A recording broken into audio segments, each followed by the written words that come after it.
What are you avoiding because of your anxiety? What are you scared will happen if you go for it? And what if the complete opposite actually happened?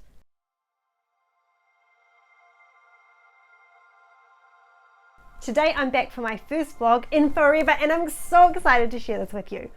I went on holiday over our New Year's, something I am very grateful for being able to do. This is because I live in New Zealand where the COVID numbers are really low.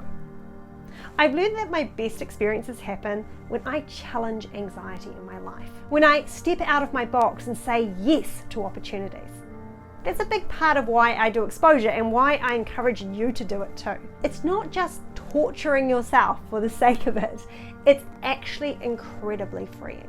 It has helped me to get to the point where fear no longer dictates what I can and can't do. My challenge: swim every day in the cold water of the Marlborough Sounds. Now, when I came up with this challenge, I was a bit skeptical about whether people would see this as challenge worthy.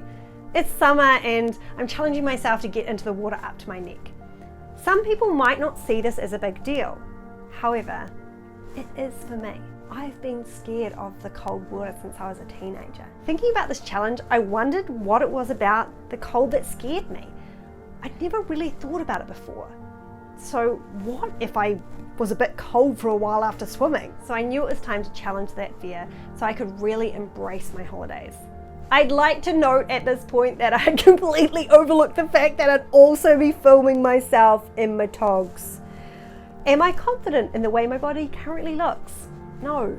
The filming part is always the hardest part of the exposure, by the way. It's getting easier, but still really heightens the challenge. So, first day of the challenge, I played in the shallows with my son before diving in. I didn't stay in long, but I noticed I was a bit warmer after swimming than before. This intrigued me. I was finding challenging myself was helping me to engage with my son more. I love getting to model challenging my fears to him.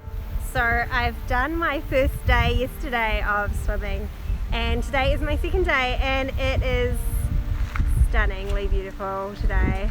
So yeah, really looking forward to it. Maximus is coming with me. It's going to be great. Yeah, looking forward to it and this has been such a great experience just getting myself out there. Day 2 involved small play with my son and a short swim. My mum even joined me off camera for a bit and played with us in the waves, which was great. By the third day, I challenged myself to swim a bit further and stay in a bit longer. I literally went out of my depth and swam out to where I couldn't touch or see the bottom. I knew it was important to start pushing myself. The fourth day, I stayed in for much longer. Michael actually joined me for a while. It was fun hanging out with him and experiencing the cold together. Michael is the slowly rip off the band-aid type and it was quite amusing to watch him inch slowly into the cold water. So I woke up this morning and it was absolutely pouring with rain and I was like, oh no, but I think it's really good when you do a challenge to challenge yourself to do it even when the weather's not great. I know we've done this in the past with things like walking home, challenging ourselves to do the exercise or do the activity even if the weather's not great, because otherwise, especially when you're challenging anxiety, it can end up being that you start dreading the nice days, you start dreading the nice weather because then you have to do the difficult thing. Whereas when you do it, even if it's raining or even if it's cold, like today, a little bit cold today, it makes it more enjoyable when it's really beautiful weather, because you know you're not being forced to do the thing just because it's nice. So today is the final day of the swim and I'm going to be jumping off the wharf that's just behind me, over there. Cool, let's do it. So walking over here, I've noticed that walking and running on my toe is actually quite sore. I've stubbed it yesterday and it's also looking really purple. Hoping that I can still swim on it. So the last day, I jumped off the wharf and into the sea. On top of that, it wasn't a typical swimming day, another reason to bail. And as I started to swim back to the beach, the weather packed in. It is properly raining now, while Becky was swimming across. and it comes again.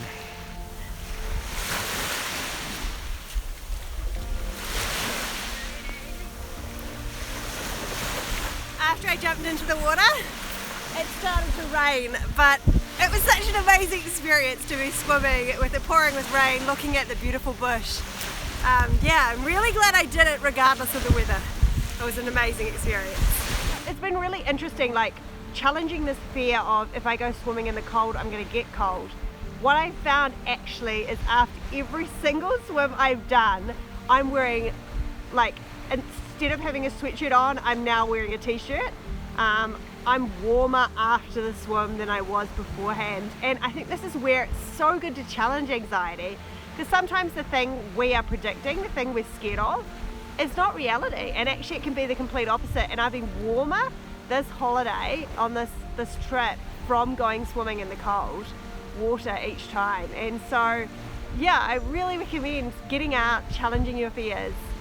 Because what you may be fearing might not happen, and there might be real benefits to doing the thing that you're afraid of. I learned a lot from this challenge. My fear of getting cold was unfounded. The opposite actually happened. Each day I found I was warmer after swimming than before. And challenging my fear also had a ripple effect on the rest of my holiday. I realized I've been trying to fit in with my family for years. I was too scared to be myself and say what I think in case they reject me. I took the plunge and I had a walk with my dad. We talked about some hard things and opened up to each other. I said things I've been too scared to say, and it was incredibly healing emotionally, relationally, and spiritually. So, what fears are you going to challenge this year? It's time to stop letting fear dictate what we do and don't do with our lives. And to quote one of our amazing members, it's time to take back control from anxiety so you can live the life you choose, not the one anxiety allows you to have.